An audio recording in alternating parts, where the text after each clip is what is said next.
Sejam muito bem-vindos ao primeiro episódio do podcast. É nesse espaço que a gente vai discutir política interna, política externa, economia e muito mais. Eu queria começar perguntando ao deputado o porquê de escolher esse nome. Veio de uma vontade de dizer que a gente vai comer um pão de queijo, como está aqui, para todo mundo ver um pãozinho de queijo, enquanto toma um café, conversar sobre os assuntos que são os assuntos que estão sendo discutidos no Brasil, no mundo, no nosso estado, Minas Gerais, para tentar colocar para as pessoas o ponto de vista que a gente tem a respeito dos assuntos e proporcionar uma discussão sobre eles. Deputado, a gente começa o ano com uma notícia muito importante que abala o mundo todo, que é a invasão dos Estados Unidos à Venezuela. E eu queria discutir um pouco mais esse tema com o senhor e fazer algumas perguntas. Estou à disposição, pode começar. Deputado, se os Estados Unidos invadirem a Venezuela sem o aval da ONU, ainda fará sentido falar em soberania como princípio estruturante do sistema internacional? O senhor vê alguma linha vermelha clara que, se ultrapassada, tornaria essa invasão inaceitável sob qualquer justificativa? Bem, na verdade, o que a gente está assistindo hoje, no dia de hoje, é uma invasão de soberania do Estado de Venezuela. Ninguém está aqui para defender Maduro, porque nós somos, desde todos os tempos, contra qualquer ditadura de direita, ditadura de esquerda, mas a fórmula adotada é uma fórmula, vamos dizer, nova, mas não é tão nova assim. Ela já aconteceu no Panamá no passado, já aconteceu no Iraque, já aconteceu em outras regiões do mundo. E toda região que foi atacada por esse tipo de intervenção americana, ela não ficou boa nos finalmente. É só ver os exemplos. Então, o que a gente pode expectar na Venezuela é um caminho muito triste, pelo menos agora para frente. Mas fica claro para todo mundo que os Estados Unidos é um país imperialista. E agora, com Donald Trump, que eu disse num podcast anterior, no Conversa, que o problema dele é grana, que sempre foi grana, nunca foi democracia, nunca foi em melhores condições para o povo de um outro país que não seja o dele. E, aliás, eu acho que até o dele ele coloca em situações de dificuldade. Por exemplo, aquele tarifaço que fez contra o Brasil repercutiu muito fortemente, foi na economia americana. E a gente sabe que o Conselho de Segurança da ONU já não funciona mais há muito tempo. Poder de veto, na minha concepção, é o maior equívoco que pode ter ali. É dar a uma pessoa, a um país, o direito de dizer, não concordo, fecha tudo e todo mundo está errado. Então a gente tem que rever as relações internacionais em primeiro lugar. E isso precisa de ser feito em momento de tranquilidade e de paz. Infelizmente nós estamos vivendo um momento de guerras e intransigências. E eu acho que os organismos internacionais não estão preparados para enfrentar os Estados Unidos, ou a Rússia mesmo, ou a China mesmo, de peito aberto. E é isso que a gente precisa rever. Porque nós somos um grande mundo com diversos países, diversos interesses diferentes, mas tem uma coisa que eu acho que deveria acompanhar o pensamento de todos, que é a soberania dos estados, que é a liberdade de um povo de escolher seus dirigentes e a vontade do povo de desescolher seus presidentes. Eu não sou a favor de Maduro, nunca fui e repito, não sou, mas eu também não sou a favor da intervenção de um país que tem mais força sobre um outro. O senhor acredita que intervenções na América Latina podem ser vistas como mais toleráveis do que em outras regiões do mundo?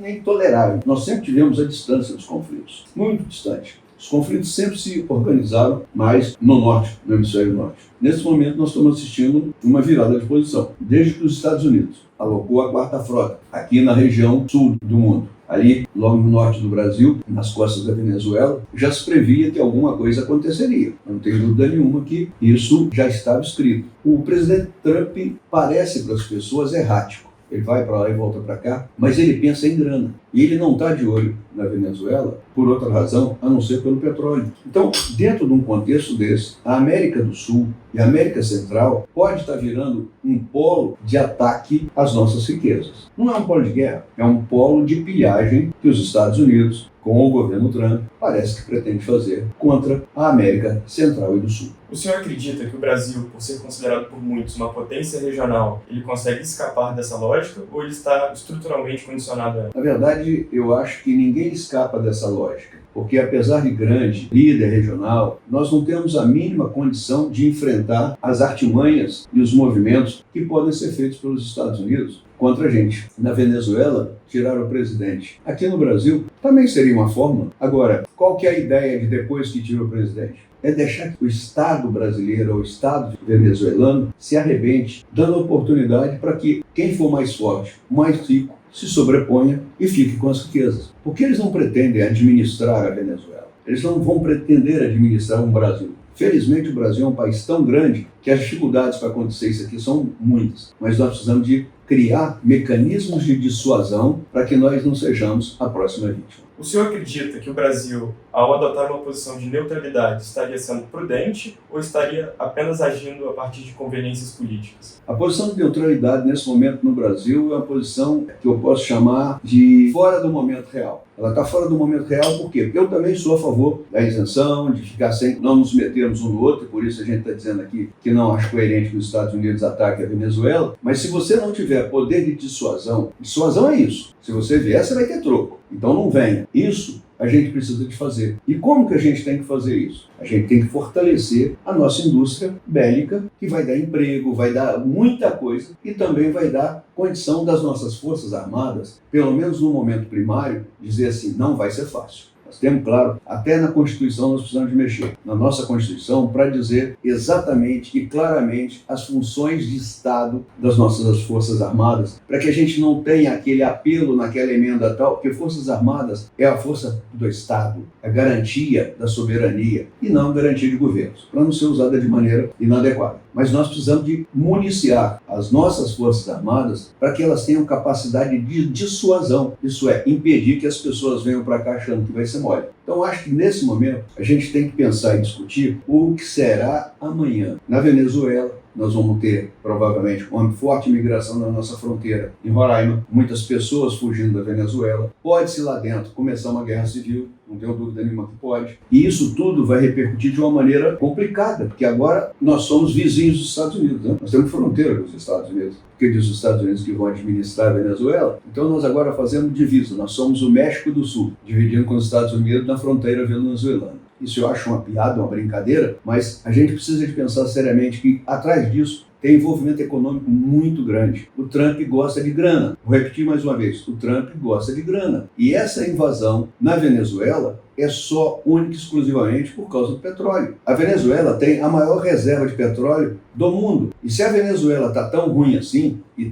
eu concordo, se o regime lá é ditatorial, e eu concordo, a melhor forma seria trabalharmos para derrubar esse ditador de maneira eleitoral ou deixar que os habitantes, as pessoas, os venezuelanos fizessem essa diferença. Podíamos ajudar? Podíamos sim, eu não tenho dúvida. A gente pode ajudar a democracia a florescer em qualquer lugar, mas não sem invasão, não sem a participação do povo venezuelano. E isso não aconteceu. No máximo, alguns traidores, algumas pessoas ajeitaram e a coisa aconteceu. Vamos ver o que vai acontecer. Mas nós precisamos nos proteger. Nós não podemos ser pegos de surpresa, não. Bom, na posição de deputado federal, como o senhor viu o papel do Congresso no apoio ou na confrontação da posição do Executivo frente a essa situação? Bem, o Congresso Nacional ele não decide. Ele opina, ele legisla, ele fiscaliza, mas ele não pode ficar inerte. E eu acho que agora, o nosso papel, primeiro, consagrar a soberania dos Estados, sem dúvida nenhuma. Não apoiar, de maneira nenhuma,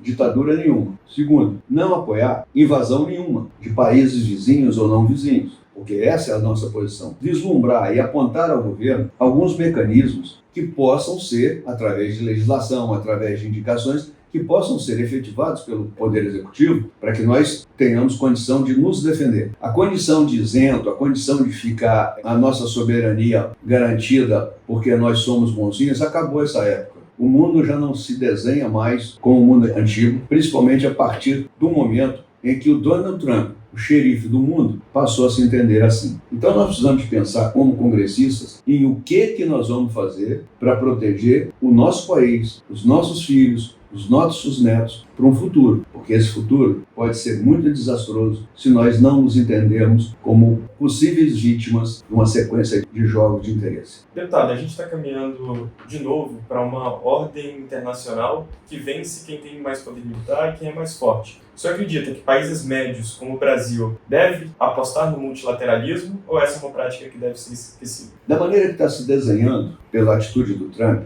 ele quer dividir o mundo em dois. Ele faz questão de dividir o mundo meu e o mundo de vocês. E sendo o mundo meu, Trump dizendo isso, ele quer da gente subserviência, quer preços baixos, quer escravidão, quer discriminação com a turma dos meus. Dos deles, ele quer, se puder, tomar alguma coisa. Os Estados Unidos é um país belicoso, sempre foi belicoso. Desse belicismo é que nós estamos padecendo nesse momento. Essa questão do multilateralismo sempre foi uma defesa importante para quem quer fazer comércio, para quem quer fazer relações duradouras, não para quem queira fazer relações de meia hora. Então, sim, o multilateralismo, na minha concepção, é o caminho certo. Temos que negociar com os Estados Unidos, temos que negociar com a China, com a Rússia, com a Inglaterra, com a França, com quem quer que seja, com a Venezuela, com quem quer que seja. Isso é comercial. Agora, o interesse maior tem que ser nosso, do nosso país. Se nós não aprendermos a defender o nosso país, se nós não nos colocarmos na posição antagônica a esse imperialismo que se avizinha, nós vamos ter problema. E eu acho que está na hora de a gente escolher firmemente a nossa posição e nos organizarmos para os momentos que virão, que não serão momentos simples. Eu tenho certeza disso. O senhor vê um risco direto ou indireto de atuação da China ou da Rússia na Venezuela? Direto não. Primeiro que a Rússia está envolvida numa guerra e ela não teria condição de ter duas guerras grandes ao mesmo tempo. Segundo, porque eu acho que a distância impede que essas coisas funcionem dessa maneira. Então a distância da Rússia à Venezuela vai ser dificultadora, assim como da China. Agora, comercialmente, eu acho que nós vamos ter uma guerra comercial em torno desse petróleo, em torno de outros bens, e com certeza nós vamos assistir muita confusão por causa dessa invasão. Eu gostaria de saber se o senhor acredita que essa invasão vai trazer estabilidade para o povo venezuelano ou vai ser mais um fator de caos e de instabilidade para aquela região, e se os Estados Unidos ele fortalece a sua liderança mundial ou se isso enfraquece a sua posição. Para começar, a Venezuela não vai ter paz, não ganhou com isso. Eu tenho certeza absoluta. Não ganhou. Não vai ser fácil. Mudou, a partir de hoje tirou o Nicolás Maduro e tudo ficou bom. Não vai ser. Isso a gente sabe. Porque esse é o desenho da apropriação indébita das presidências. Se se apropria e fica por muito tempo, vira um ditador, como já a gente viu ocorrer com Chávez e Maduro. Se apropria de maneira inadequada, como os Estados Unidos se apropriou, sequestrando o Maduro e deixando vacância na presidência do país, muitas pessoas quererão sentar naquela cadeira. Muitos grupos paramilitares vão surgir. E isso, eu não tenho dúvida, vai ser um desconforto. E quanto aos Estados Unidos, cada momento que o Trump faz um movimento, ele aumenta a aversão mundial pelo povo americano. O Trump hoje é um prestador de serviço para os países que já detestam os Estados Unidos. Ele está organizando a oposição aos Estados Unidos. O senhor acredita que há espaço ou há instrumentos diplomáticos para o Brasil se colocar como mediador nessa situação? O Brasil tentou. Recentemente eu vi o Lula se posicionar, dizer que estaria à disposição para fazer mediação. Nós temos uma diplomacia muito preparada, muito boa e que com certeza poderia ajudar. Não sei se é confortável a gente se oferecer para, mas eu acho que se nós formos chamados, se o nosso país for chamado a participar de um processo de reconstrução democrática, eu acho que o Brasil poderia sim participar e ajudar. Afinal, a Venezuela é um parceiro comercial nosso, é um vizinho de fronteira e o povo venezuelano merece um tratamento diferente do que teve até hoje. Bom, quais reformas o senhor acha que seriam necessárias para evitar esse tipo de recorrência de crises no mundo e na América Latina especificamente? Na verdade, essa recorrência de crise é uma recorrência que demanda do atual governo americano. Não está ligada à ideologia. Ela está ligada à busca financeira que o Trump faz no governo dele. Então, uma vez que o Trump saia do governo, e eu espero que saia, porque eu me atrevo a dizer que ele é capaz até de tentar um golpe americano para ter mais uma eleição, escuta o que eu estou falando hoje, porque é da índole dele não entregar as coisas, e vocês viram lá uma invasão ao Capitólio, instigada por ele. Se ele sair, já melhora 50%. Daí para frente, é nós fazermos uma diplomacia decente, que eu tenho certeza que o grande movimento vai ser a saída dele. Ele realmente é o catalisador das confusões. Bom, que lições estratégicas o Brasil deveria tomar para si, pensando no futuro das próximas décadas, pensar de fato uma política internacional de longo prazo? Bem, para começar, essa estratégia tem que ser uma estratégia principalmente nesse momento, a partir desse fato novo de dissuasão. Isso é, nós temos que montar uma estrutura para dizer, não vem não que vocês vão tomar porrada. Mais ou menos isso. Ou não vai ser tão fácil assim. Para que as pessoas pensem duas vezes antes de fazer conosco o que fizeram com a Venezuela. Essa é a primeira coisa. E partindo disso, nós temos que fazer o quê? Pegar toda a nossa indústria bélica, que existe já uma indústria bélica bastante boa no Brasil, e instigá-la a crescer, subsidiá-la para crescer. É comprar as suas produções para as nossas forças armadas. Estudar tecnologicamente o que nós podemos melhorar nesses armamentos que nós já produzimos, além de produzir os que já produzimos em grande escala. Nós produzimos helicópteros, nós produzimos mísseis, nós produzimos armas. Isso é um primeiro momento Quem quer paz tem que se preparar para a guerra. É a primeira coisa. E, claro, com a não intervenção nos outros estados. Nós não temos intenção, e devemos reiterar isso várias vezes, que nós não temos a intenção de atacar país nenhum, de tomar território de ninguém. Nós temos a intenção de cuidar do nosso. A nossa política deve ser mais afirmativa, ela não pode ser mais reativa. Nós temos que dizer para o mundo que nós não concordamos com determinadas coisas muito claramente. Esse negócio de ficar isento ou ficar em cima do muro pode botar para fora uma aparência de que nós também somos possíveis vítimas, fáceis de sermos atacados. Então, eu acho que a nossa política externa tem que manter o conceito de não intervenção e respeito à soberania. Mas também tem que dizer, se você quiser, vai ter. Porque senão a gente daqui a pouco perdidinho. Você imagina, estão brigando por causa do petróleo, mas o petróleo é hoje uma coisa que a gente sabe que daqui a pouco ele não será tão importante assim. Mas nós temos petróleo pra caramba. Temos o petróleo da margem equatorial, que é uma grande quantidade e que pode ser uma nova Venezuela no norte do Brasil. Nós temos terras raras. Isso é o que todo mundo quer. A China tem muito, aproveitou rápido e está milionária. Nós temos as nossas. Mas não é para vender terras raras. Nós temos que estimular que essa indústria, esse modelo, só entregar o mineral e pegar ele modificado, melhorado, trabalhado, isso não pode ser desse jeito. Nós temos que estimular aqui dentro, nós melhorarmos e agregarmos valor ao que nós temos, para que nós possamos vender isso e usar isso de maneira mais intensa. Então nós temos petróleo, temos terras raras, nós temos água, tanto água na margem oceânica do Brasil, quanto água limpa, água boa. Nós temos os maiores aquíferos debaixo do nosso território. Nós temos florestas, nós temos a preservação ambiental e debaixo daquela floresta tem um monte de gente para derrubar a floresta, porque acha que ali tem muita coisa para ser explorada. Mas nós temos suficiente para a gente viver sem precisar destruir a floresta. Então nós temos que entender que nós temos um potencial de energia eólica fantástico, de energia fotovoltaica fantástico, e isso tudo pode ser motivo de ambição de terceiros. E essa ambição não vai cessar. Então nós precisamos de urgentemente pensar em ter capacidade de aproveitar isso bem e fazer com que esses bens sejam bens que vão gerar bem para a humanidade, para todos os países do mundo, sim, mas são nossos e nós vamos escolher primeiro o que a gente quer ficar para a gente. A nossa agroindústria é fantástica. Os nossos territórios de agricultura são fantásticos. Estamos aumentando a produtividade, diminuindo a área ocupada pela plantação. Isso é Embrapa. Isso é um trabalho brasileiro. Valorizar e fortalecer isso. Nós precisamos ser mais brasileiros e menos afoitos e apaixonados por partidos A ou Partido B. Eu acho que conseguimos estabelecer um panorama bastante amplo da situação e conseguimos tatear sobre os principais assuntos. Que recado você queria deixar para o nosso público, que é que nos assiste, e como o senhor acha que a gente deve acompanhar as cenas dos próximos capítulos?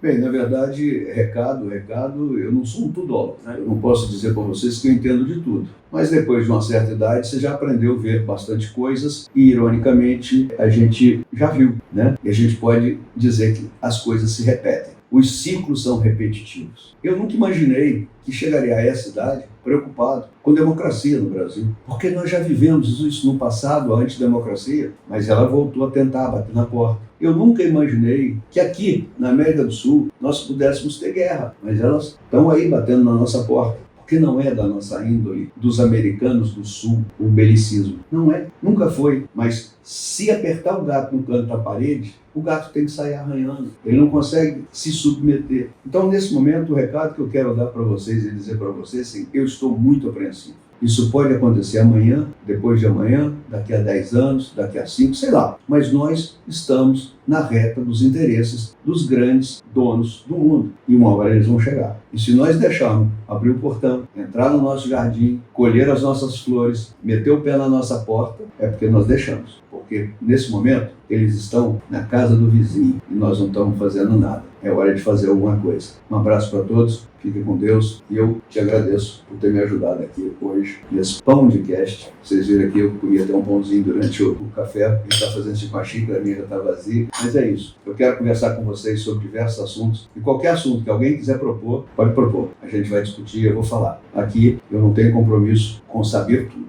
mas tenho compromisso com opinião. Abraço. Obrigado.